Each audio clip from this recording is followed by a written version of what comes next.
Hello and welcome to the 16th edition of Sports Talk on Our Time. I'm Frank Verdecchia and I'm here with the legendary Jerry DiPaola. And we have another treat this week. We have Pittsburgh Trib Steeler beat writer, former colleague Joe Rutter with us this evening. Joe, I bought something for you here. This is in honor of the snack drawer here. Lay's 50-cent potato. Lays? Yes, The old 50. snack tour. They're 65 now. Oh, okay. Inflation got it Well, there. if it was Wednesday, I'd bring the hot dog roller out and make you a dog to go with that. We still got your hot dog roller, Joe. It's down in the basement in storage somewhere. It Oh, doesn't get man. much use. Those were good days, weren't they? That's right. I'll tell you, break That that and the thing out. popcorn machine. Yeah, that's Oh, that's right. That's absolutely right there. But yeah, Joe. So we got the Steelers. Steelers just had their bye week. Now they're rolling in and they're looking good. And as far as the AFC North goes, what do you see anything stopping them?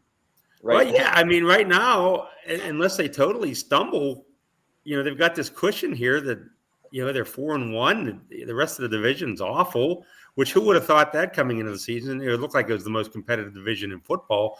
And, you might have all these teams around 500 or better. And now, the way it's playing out is, might be lucky just to have the Steelers in the playoffs if things go the way they do. That's set up for them right now to, if they can handle business the next 2 weeks, one game at home against a rookie quarterback, then a game on the road 4 days later against the Bengals without Joe Burrow. I mean, they could be sitting here at, 5-1. And, that's, not stamping their ticket to the playoffs, but it's a pretty good start for a team that you thought would be in a pretty much of a dogfight and have a tough second half of the year. Joe, are you surprised by anything that's happened so far? Should fans be pleasantly surprised by what's happening? I've been surprised by how well Aaron Rodgers has played. He hasn't been outstanding, but he's kind of kept the team together. He's providing a calming presence as a veteran that, they got off to a decent start last year with Russell Wilson, but there's just a different vibe around this team. I think there's maybe a little more confidence with a guy like Aaron Rodgers there that they've been able to do this. And the defense, for as bad as it's looked, is starting to come around a little bit. If the defense plays the way it's capable of, this team could be one of the better teams in the AFC, heading into the postseason if they can make it. He seems to be having a good time. When you see him on TV, he seems to be enjoying himself. And that tush push the other day, you seen it when he was standing back there with hands on his hips.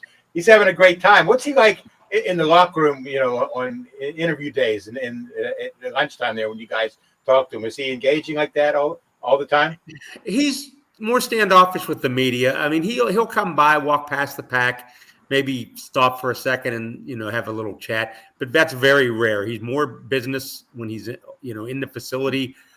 He does his mandatory interviews with us. I haven't really seen anybody approach him outside of that little window every Wednesday afternoon to get anything that they need.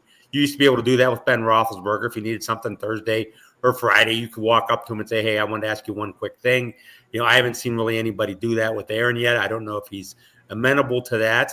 But, he's been okay. He's been, he jokes around with the players. He's not standoffish around them at all. I mean, really, the important thing for fans is how he treats the rest of his teammates, not really how he deals with the media. And he's been fine. Players said he's been great to deal with.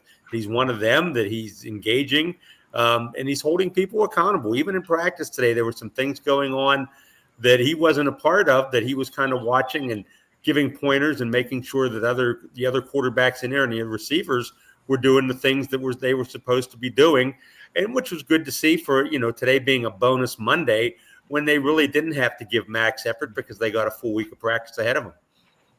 It seems too, Joe, like the team just seems more confident with the quarterback like Rodgers that we haven't seen since Roethlisberger was here too.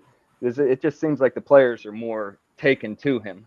It's just I think so, and I think because what he says, it stands out that he has that type of sway in the locker room with the team and the players that, when he speaks, it's like E.F. Hutton. When he speaks, they listen. That's an old reference, but that's old guys like me, right? Yeah. But no, he does that. He has that command with them, and and it's good to see the young guys take advantage of that and take notice.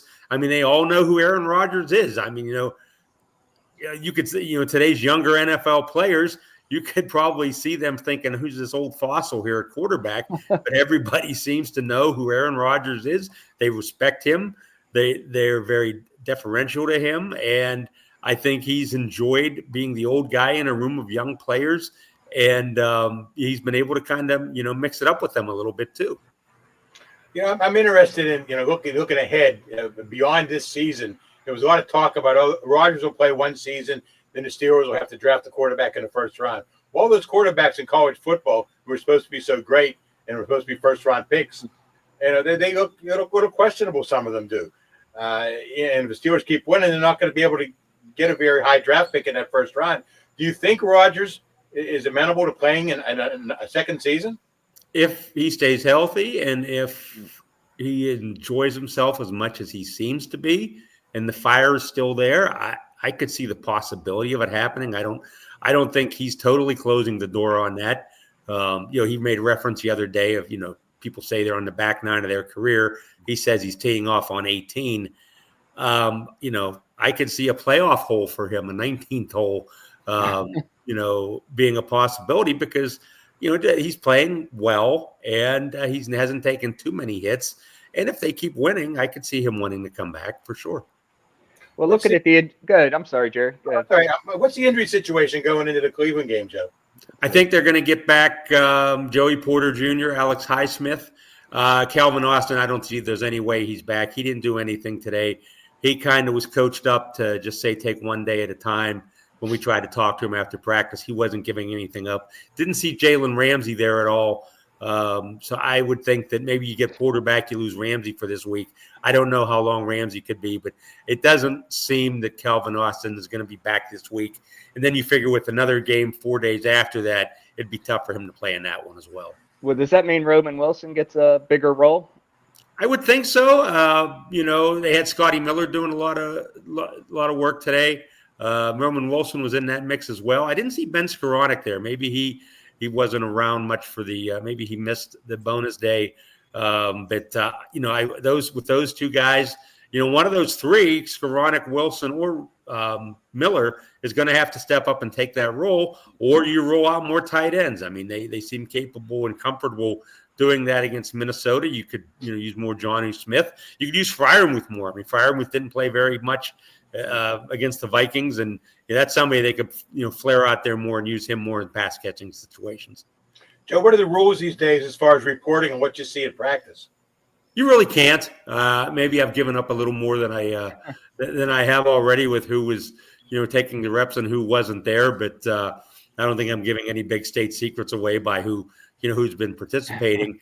It is a big week of practice, and we'll see more on Wednesday when the official start of a real bona fide practice takes place. I think today had more to do with conditioning type stuff. But, the rules are still in place. You can't report what you see unless you get it confirmed by a player. It's going to be interesting, too, with Highsmith back. How do they split those reps up then with Herbig? With Herbig playing as well as he has, he's been their best pass rusher pretty much. I know TJ's taken on, 2 blockers almost every play, but Herbig looks really impressive. Yeah, he has, and that's my story for tomorrow. Is you have 3 outside linebackers now with Highsmith back. Is there a room for in the field for all 3 of them at the same time? They started that second game against Seattle with 3 of them out there for different looks. Then Highsmith got hurt after 10 snaps, so that threw that out the window. I think they want to try to do that some more. Some mixing and matching, and from Terrell Austin to Denzel Martin last week said Nick Herbig has definitely shown that he deserves to be on the field more, that he has to be part of this rotation. And I don't see how they can keep him off the field, especially in these pass rush situations when he's, shown he can get to the quarterback.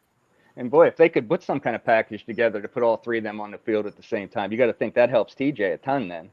Oh, I would think so. Yeah, for sure. Then you let him loose and maybe you move some guys around, try to confuse the Browns up. The Browns have a little inexperience on the line. They've had a lot of pressures. Not a ton of sacks, but they do have a rookie quarterback in there that they could take advantage of by, disguising things and throwing guys off of different looks. What's next for this team, Joe? You see them going on a run? It's there for them. I mean, they've got these 2 games coming up. Then they've got is it the Packers after that? Is that the I believe so. Yeah, they kind of all run together. So that's a home game, right? You got the home game, that Sunday night primetime game. So you've got that, and then I think Indianapolis comes in after that. Two pretty good teams. The schedule does get harder, but you've got to win these division games, and it's a good thing. Unlike last year when they had to get everything squeezed in to the second half of the season, they can maybe take advantage of some teams that are banged up. And it's a lot of it has to do, as you guys know, when you play a team, and they're getting some of these teams at a good time for the Steelers when the Steelers are getting some guys healthy, and the Bengals are without Burrow, and the Browns are going with the rookie quarterback. I'm surprised by the Ravens too. I know Jackson's out, and there's a reason why their offense is struggling. But the defense, giving up 52 points, and even a running game that first week of the season, Derrick Henry rushed for I think almost 200 yards, and he hasn't done much of anything since then. He's on my fantasy team, so that's probably why I'm saying that. It does look like a team in disarray. No, I didn't get a chance to watch. I was at a pumpkin patch this weekend, so I didn't get a chance to see how the Ravens played. But just from the setting priorities, I'd like to see that, Joe. That's right. Good job. I'm planning for that retirement here coming up, so I'm trying to get all these things in, trying to get a taste of this life. Joe, the Ravens do look like they're in disarray right now. Joe, I'm interested in you covered the Pirates forever, going back to the early '90s. I'm interested to get your perspective on how the business has changed since you first got into it, covering the Pirates. Back in I used to cover the 1992 championship series, didn't you? Yeah, that's when I started. And then first year, and now here you are, 33 years later. Well, how has it changed in 3 decades? Well, it's changed it has changed just as I was starting to get out, because when I got out, there really was no Twitter. You weren't rushing upstairs to post the lineups every day. Everything the manager said before the game, you didn't have to hurry up and go write something so you could file it live. The access was better, I think. I haven't been around enough in MLB to know how much that access has changed. You had a better relationship with the players because you were around them every day. The Steelers, it's different in the NFL. Your access is a little more limited. Guys are, they're required to be there every day, but a lot of them only talk once a week. Or in baseball, you'd get guys every single day. Tomlin's only really obligated 1 day a week. I mean, they say he's available, but really only, unless something out of the ordinary happens, it's 1 day a week. So the access is a lot different. That's changed. The players don't need us nearly as much as they did before to get their message out. They can go on social media, TikTok and Instagram, and tell their stories and reach the fans that way. Whereas in the old days, 20, 30 years ago, they relied on us to report what happened. And we were kind of the conduit to their voice. We're not anymore. We're more of a nuisance sometimes, I feel, than helpful in getting, the word out about what they're doing. Well, Joe, you too. You were also the fastest writer I ever worked with that had that story done. Those Pirate stories were done as soon as the final pitch was thrown. And I tried to do that for the Steelers too. Well, that was night after night. I was the slowest, right, Frank? I was the slowest, right? Jerry, you had your moments, but Joe was a machine. You didn't even have to edit it; it was so clean. Yeah, that's true. Well, baseball is a little easier because you had some time to digest things. Where everything in the NFL is coming at you in 30 to 45 second increments, and it's play after play, and you're spending the fourth quarter writing instead of picking up on every nuance, where in baseball, you had a little more chance to digest everything. A little bit slower. Yeah. I enjoyed that pace, but, and the one thing that basketball is always so tough for me. Jerry covered a ton of basketball games. For me, basketball just moved too fast. It was hard for me to keep up. And my favorite days were going to like the Southmoreland Yawk, high school football game on a Friday night. When Vic Ketchman would say, "You're going to the worst game on Friday, and you don't have a choice whether you like it or not." And when you get back, I'm going to edit your story and tell you what an idiot you are. How you got your start, Frank? That's right. I tell you what, Frank, we really enjoy your essays on Facebook, my wife and I. She says, "What could Frank wrote today?" Oh, I'm sure that's taking it. See, like Joe said, it's a new era now. Anyone can start just scribbling on paper now. Yeah, really, and it's the bloggers and the people that have access that never would have had access 10 to 15 years ago.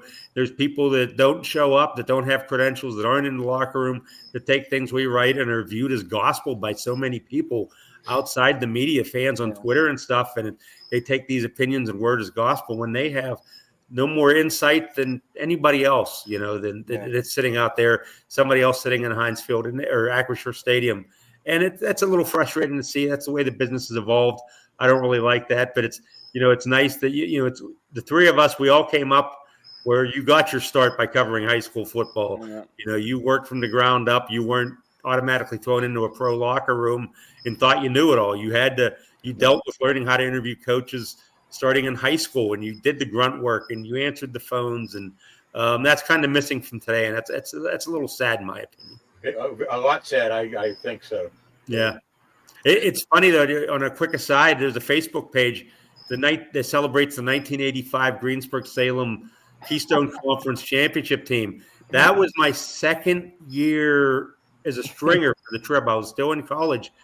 And I've followed this every week, and my name hasn't come up. I think maybe I was in one feature story, but I haven't written any game stories. And I've messaged the guy that put the page together. And I'm like, hey, do I have any stories coming up? Because I want to read these things, from 40 years ago to see, what my writing was back then in college. It hasn't come up, but he insists that I'll show up at some point. So I'm following that every week, trying to see when I make my debut. Oh man. Jesus, Huddy Kaufman days then back then. They were Huddy Kaufman, Mike DeDurch, Dave Ailes, all the old time guys from the Trib lore. Yeah. Those were good days too. I enjoyed working with you guys at the Trib. We had out in Greensburg. I used to drive an hour every day to get out there. But no, I want to move on from the Steelers here, if you guys would like to. How about Jerry, my favorite guy, James Franklin, looks like he's in a lot of trouble at Penn State. He's behind you there, he's looking over your shoulder. He's a little bit angry in that picture there. He's he just got beat by an 04 UCLA team, and in typical Franklin manner, he made every excuse possible about it. Yeah, I was put off by that a little bit. He was talking about injuries and travel. Is he the only school in the country that has to travel and has injuries? There was no excuse for the way they came out and played against UCLA. They fired their coach last week. They have two new coordinators, calling the plays this week. And by the way, you know who the offensive coordinator was who resigned Tuesday before the game, Frank? Yeah, Tino Sinceri was their offensive coordinator. He was in Indiana last season when they had a great season, quarterbacks coach. Then he goes out there to UCLA to be the OC, and he resigns after the third game. So give Jerry Neuheisel, the son of Rick Neuheisel, a lot of credit for jumping in there. He was tight ends coach and calling those plays and really coaching the pants right off of Franklin and his crew. They hired that guy from Ohio State, Jim Knowles, for $3.1 million, highest coordinator in college football, and their defense did nothing against a bad UCLA team. They should be ashamed. You don't like to see a coach make excuses like that, because when you're being around Mike Tomlin every day, you don't hear that kind of talk from him. He takes the criticism, he takes the blame for it, doesn't deflect it to others. So that was kind of disappointing. And you talked about travel, and was there any issue with Oregon coming all the way to Penn State? They won the game, right? Yeah. Hey, when you have these super conferences now and this travel and these teams are in your conferences, that's part of the business, and you've got to deal with it. Exactly. And if you don't like to travel, then don't expand the conference. Don't be pushing. It's all money all the time. So you got to deal with, yes, we got to go 3 time zones away, and you're playing an 0-4 team. It's not like, I don't think UCLA is as good as Pitt. And you lose. And Penn State was expected to be ranked number 1 by some people. Thought they should have been number 1 before the season even started. And I don't know where that falls. Like, Franklin is just such an unlikable guy, and I've seen him take his fury out on writers that I think is just so wrong. I think even now he knows he's such a joke that he doesn't even yell at the writers anymore. But they get exactly what they deserve there. That guy's a chump. He could have been, he's got talent coming out his eyeballs. There's more money. It just rains down there, and he still cannot do what he's expected to do at Penn State. And they're not going to get in the finals. They're not going to get in the playoffs this year either. What's interesting is they started the preseason, they were number 2. Now here we are, early October, not even mid-October, and they're out of the top 20 completely. And they got games coming up with Indiana, Ohio State, and Iowa in the next several weeks. There's maybe 3 losses right there, which brings them to 5. A 7-5 team, with this kind of expectations I had this year, maybe they'll sit down with him at the end of the season and try to negotiate a reasonable buyout. Well, like you always Well, say, Jerry, why negotiate when they owe you that much money? You well, always yeah, say that. I don't think he would, and I don't think he should, for his sake. But maybe he gets tired. Maybe he's tired of being at Penn State.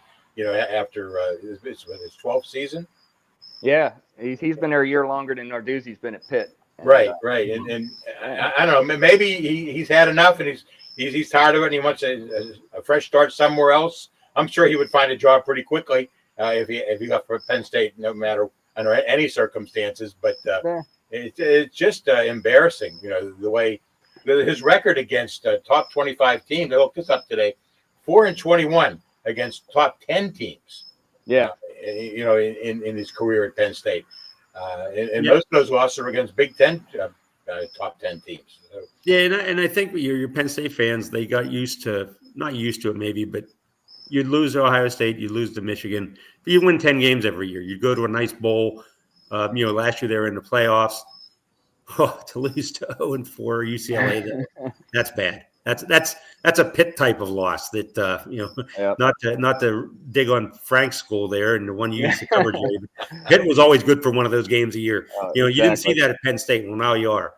Speaking of Pitt, Frank, have you started your Heinzel for Heisman campaign yet? Oh man, I'm already. I think they should unretire number 13 right now. Just do it. Give it to him. Give him. I thought this was smart by you. Said Narduzzi. He said no Hellstein was going to start, but it was a smart move because no one knew that kid was starting. BC didn't know until game day. So there's nothing to I guess you really don't know what to prepare for a kid who hadn't played yet. But still, I thought it was funny how he said after the game, it wasn't my intent to mislead you guys. Yes, it was your intent to mislead us. Sure it was. Not us anymore, but to mislead the media. Monday he said that Holstein would start. Thursday he said Holstein would start 2 days before the game.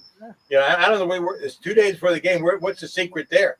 It was a good move on his part, I think, and then that kept the media from having to interview the kid and maybe blow him up all week, and then he just comes out and. Well, what I watched in the game, I liked the kid. I mean, like I said, he's playing BC. He's not playing Miami or Florida. But I thought he threw the ball with more confidence, and Holstein's thrown it in weeks, if not, ever since like maybe week 6 of last year.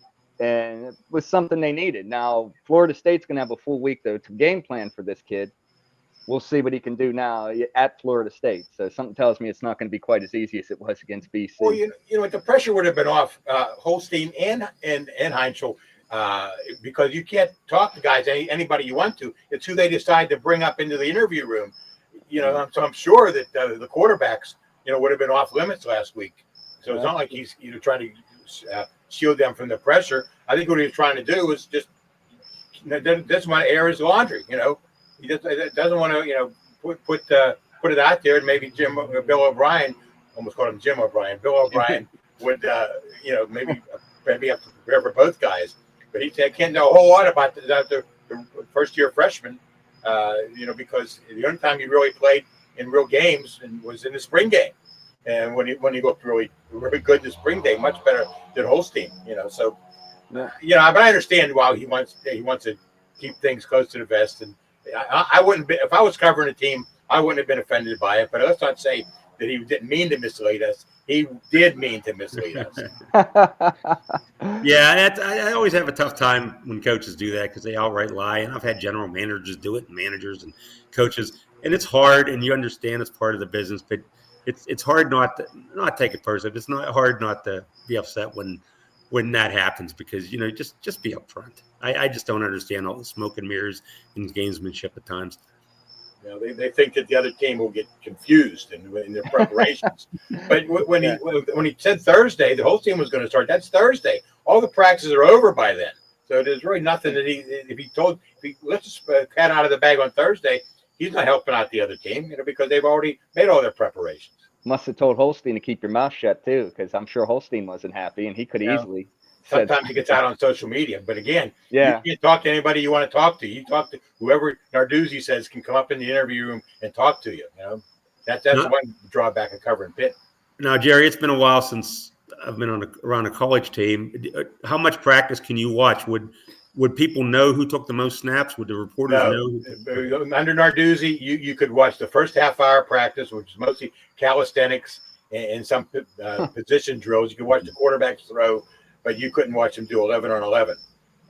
So really, there's no way of knowing, other than maybe who would take the first snap in the 11 in the individual drills, wherever that says. But you can't watch anything other than the first half hour. They make an announcement after the first half hour. Practice is now closed to the media, and you had to walk inside. So that's why he does it. It's his team. I understand that. I had no problem with it because it kind of made the job a little easier, except for the fact you don't know as much. I remember covering the Steelers. Joe, when he could walk up to Bettis and you shoot the crap with them. Every day. Yeah, and talk different things. And Cordell Stewart and those guys were willing to talk. But with Pitt, whoever he decided to send up, if he decides to send up the backup long snapper, you're stuck with him. Narduzzi seems like he just likes playing with all the reporters too. He does. I enjoyed covering him. I enjoyed the back and forth with him for all those years. And it's his team. He can do whatever he wants with it. But it's kind of a strange situation when you're trying to do a journalistically correct job.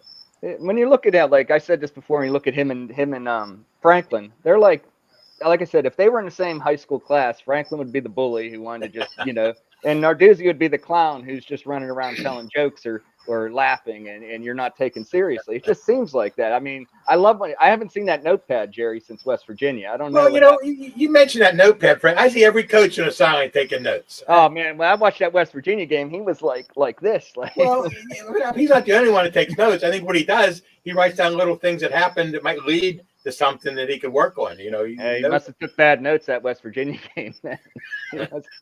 Speaking of embarrassing losses, that was an embarrassing loss. But it's just the demeanor of coaches. I think like Franklin's demeanor is so like standoffish that you just maybe it's because I don't like. Narduzzi is not standoffish at all. But when I see Narduzzi, I see a coach. Boy, is this guy ever serious enough that anything's now? He can't control the money. He can't control what's coming in.